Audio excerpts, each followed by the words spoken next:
بسم اللہ الرحمن الرحیم۔ شروع اللہ کے نام سے جو بڑا مہربان نہایت رحم والا ہے۔ نماز کا فائدہ صرف آخرت میں ہوگا؟ نہیں، اللہ نے اس کا فائدہ دنیا میں بھی رکھا ہے۔ آج ذرا ایکسرسائز کو تھوڑا سا چیک کیجئے، جو سائنس اور پتہ نہیں کون کون لوگ جو ایجاد کر رہے ہیں، اس سے وہی ایکسرسائز آہستہ آہستہ آ رہی ہے جو نماز پڑھنے کا طریقہ۔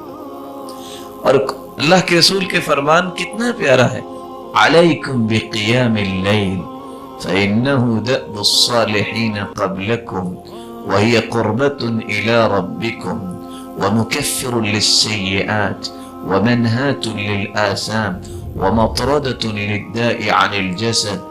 رات کی تہجد لازم پکڑو، یہ پہلے نیک لوگوں کا شیوا ہے، اس سے گناہ معاف ہوتے ہیں، بلکہ ایسی انسان کے اندر طاقت آتی ہے کہ گناہوں سے انسان بچ جاتا ہے۔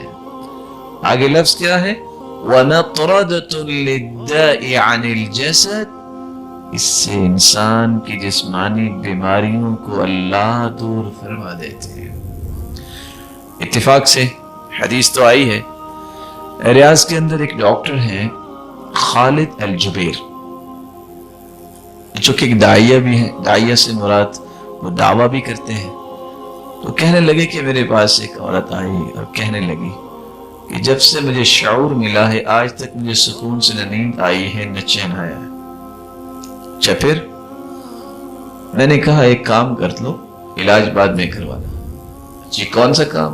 کہ 8 دن رات تہجد پڑھو اور سورۃ البقرہ پڑھو۔ حدیث میں آتا ہے اقرأوا سورۃ البقرہ فإن أخذها برکہ وترکها حسرہ۔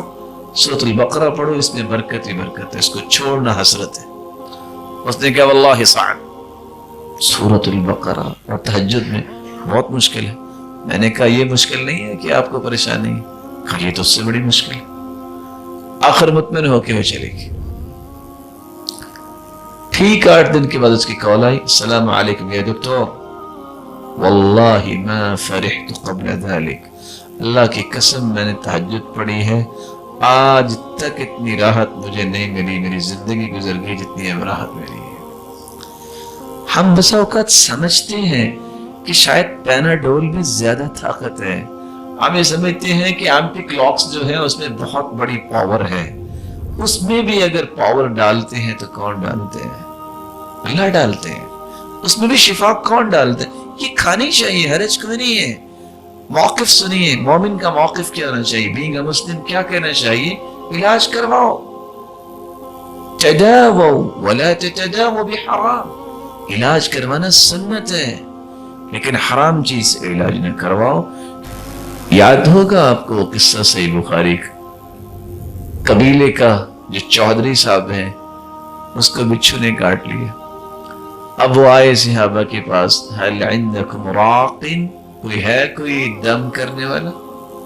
کہا دم تو کریں گے پر اب شرط لگا کے کریں گے، تمہارے پاس گئے تھے تم نے مہمان نوازی نہیں کی، اب ہم بھی اتنی بکریاں لے کے تم سے کریں گے، طے کر لی۔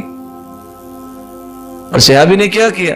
صرف سورۃ الفاتحہ پڑھی، وَكَأَنَّمَا نُشِطَ مِنْ عِقَالٍ، اس طرح درد دور ہو گئی جس طرح کوئی گرا بندی تھی کھلی۔ سوچنے کی بات یہ ہے کہ اگر بچھو کاٹ لے تو سورۃ الفاتحہ پڑھ کے آرام آ سکتا ہے، تو سر درد آرام نہیں آ سکتی اس کی فاتحہ کے ساتھ؟ وہاں ہماری ٹاپ پریورٹی پہ پیناڈول کیوں ہے؟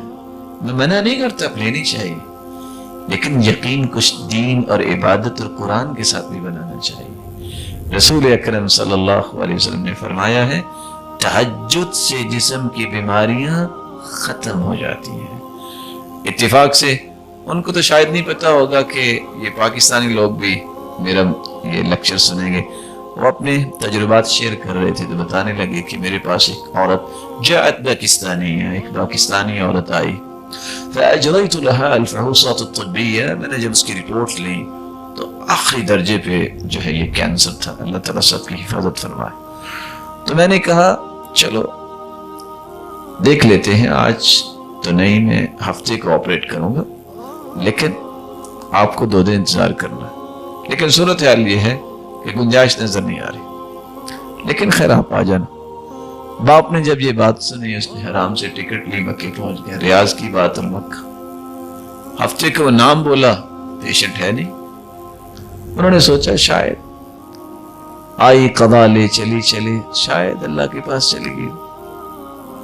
8-10 دن کے بعد دوبارہ سے اسسٹنٹ نے فون کیا، یا ڈاکٹر جات پاکستانی ہے۔ ڈاکٹر صاحب وہ پاکستانی عورت آ گئی۔ میں نے کہا ہاں جاءت، اس کی تو حالت یہ تھی۔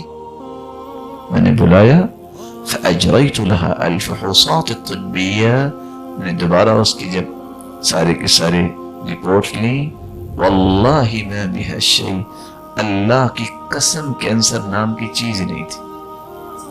میں نے پریشانی سے پوچھا یہ کیا کیا تم نے؟